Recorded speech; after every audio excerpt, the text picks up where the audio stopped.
2.5 महिने होऊन गेले पावसाळा सुरू होऊन. अजून एकही शेतकरी संघटना, एकही कार्यकर्ता, एकही पक्षाचा कार्यकर्ता कृत्रिम पाऊस पाडा असं म्हणत नाही. दुष्काळ जाहीर करा असं म्हणत नाही. छावण्या सुरू करा असं म्हणत नाही. म्हणजे आता ना माणसाची चिंता आहे, ना जनावरांची चिंता आहे, ना पशुपक्ष्यांची चिंता आहे. अभिमान नमस्कार. पावसाळा अर्ध्यापेक्षा जास्त झालेला आहे. अजूनही शेतातून पाणी बाहेर निघलेलं नाही. पिकं माना टाकायला लागलेले आहेत.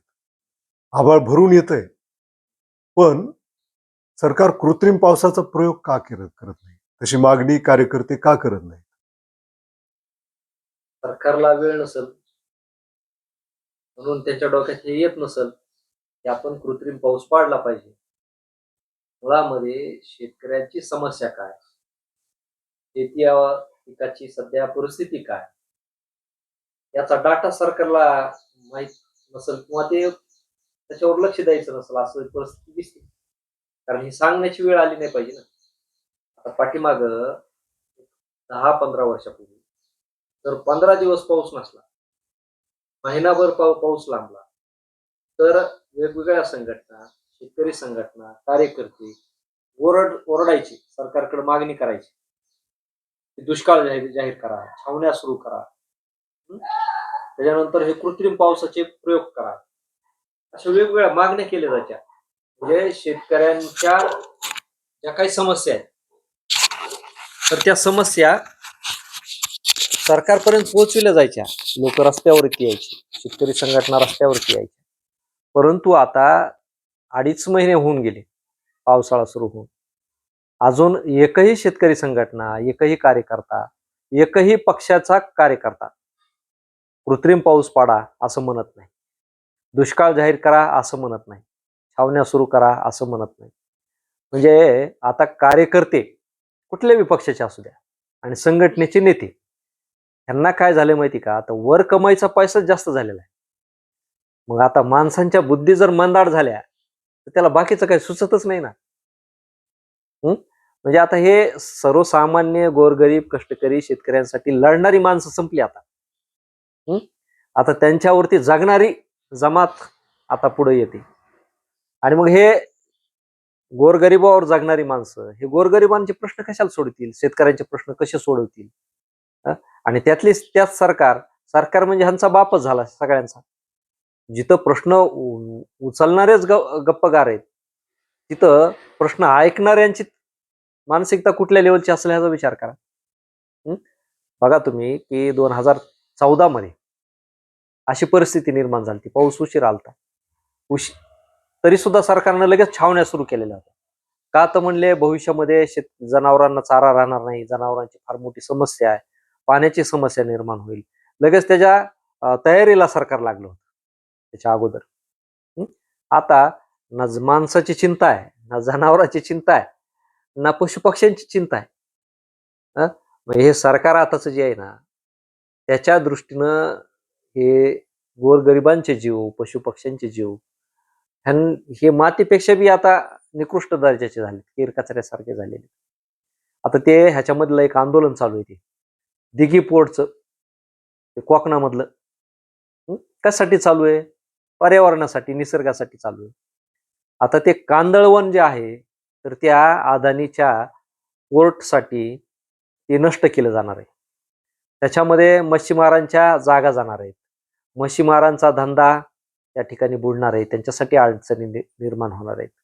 म्हणून त्या 10-12 गावचे लोक मागच्या 4-5 दिवसापासून आंदोलन करतायत. सरकार त्यांच्या आंदोलनाकडे लक्ष द्यायला तयार नाही, त्यांच्या जनसुनवाईमधून प्रश्न निघायला तयार नाही.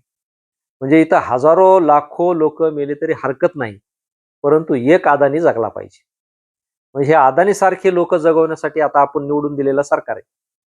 म्हणजे माणसांचे प्रश्न सोडवण्यासाठी आपण नेते निवडून देतो, परंतु निवडून दिलेले लोक माणसांना संपवितात आणि भांडवलदाराला जगवतात. कारण त्यांचे कर्ज माफ करतात, त्यांच्यासाठी जमिनी उपलब्ध करून देतात. चंद्रपूरचं लाखो हेक्टरचं जंगल नष्ट केलं जाणार आहे. कशासाठी? त्या कंपन्यांसाठी. मग आता कंपन्या महत्वाच्या, शेती महत्वाची नाही, जमीन महत्वाची नाही. पीक पाणी महत्वाचं नाही, त्याच्यावरती जी काय व्यवस्था जगते शेतकऱ्यांची, गरिबांची, कष्टकऱ्यांची, ती सुद्धा महत्वाची नाही. मग आता ज्या भांडवलदाराच्या कंपन्या चालू आहेत, त्या कंपन्यांना कच्चा माल बनवायला, आता शेतकऱ्याचा माल तुम्ही घेऊ नका ना. मग काय करा, ते समुद्राचं पाणी आणा, त्यातली वाळू आणा, हा, डोंगरातले दगडमाती आणा, नष्ट केलेले झाडं झुडपं आणा, त्यांच्या मुळ्या आणा, आणि त्याच्यापासून प्रक्रिया करून आता तुम्ही बनवा वस्तू, विका लोकांना. म्हणजे ज्याच्या आधारावरती ही सगळी मोठी व्यवस्था डोलारा उभा आहे, त्याची मुळं, त्याचा पाया संपविण्याचं काम सरकार करते. हे सरकार नेमकं करतंय काय हेच कळत नाही. आता पाऊस जर नाही पडला, तर अनेक लोकांना खायला अन्न मिळणार नाही. आधीच उपवासमार आपल्या देशामध्ये सगळ्यात जास्त. शेतकऱ्यांची अर्थव्यवस्था कोलमडून जाईल, त्यांच्या मुलांची शिक्षण बंद पडतील, त्यांच्या आरोग्याच्या समस्या तर आताच एवढ्या मोठ्या उग्र झालेल्या आहेत की आता गावा खेड्यामध्ये सगळ्या बिमाऱ्या पोहोचलेल्या आहेत. आता त्यांच्या आरोग्याचं जे आहे दवा पाणी खर्च, त्या शेतीच्या उत्पन्नावर चालतो ना, त्या तुटपुंच्या खर्चावर, तो बंद होईल. बरं, त्याच्याही पुढचं जे दूध दुभतंय, जे काय पशुपालन आहे, ती कवडीमोल भावानं विक्री सुरू होईल. कारण त्यांना जर चाराच नसलं तर शेतकरी ते विकून टाकील ना. एकीकडे सरकार काय करतंय, ते पशुपालनासाठी योजना काढतंय. पाळा, शेळ्या पाळा, कोंबड्या पाळा, म्हशी पाळा. आपण ते पाळणाऱ्याला त्याला चारा कुठून देणार? म्हणजे इथं खालची तुमची बेसिक त्यासाठी काय लागतं हेच मार्ग सरकारला जर माहित नसेल, तर हे सरकार हवेत चालतंय का काय, असा प्रश्न निर्माण होतोय. म्हणून पाणी ही फार महत्वाची गरज आहे. आणि पाणी, पाऊस यासाठी झाडं आणि पर्यावरण हे देखील महत्वाचं आहे. आणि तेच जर नसेल तर पाऊस कसा पडेल? जसं तुम्हाला म्हणलं, हे कांदळवनासारखी जंगलं नष्ट व्हायला लागली, त्यासाठी लोक आंदोलन करायला लागले. झाडं जर नसतील तर पाऊस कुठून पडणार आहे? बरं, नाही पडला तर तुमच्याकडे तशी यंत्रणा बी नाही ना. म्हणजे तेवढे सुपीक बुद्धिमत्ता ना सरकारमध्ये आहे, ना सरकारला सल्ला देणाऱ्यामध्ये आहे की आपण कृत्रिम पाऊस पाडावा. त्याची गरज नाही.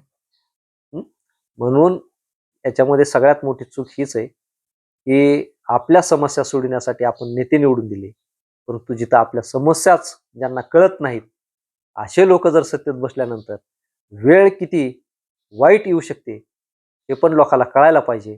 म्हणून कृत्रिम पाऊस नाही पाडला तर हरकत नाही, अजून 7-8-10 वर्ष दुष्काळ हटू नये एवढी अपेक्षा निश्चित करता येऊ शकते. कारण त्या आगीमध्ये होरपळल्याशिवाय लोकांना तरी जाग कुठून येणार आहे, असं मला म्हणायचं.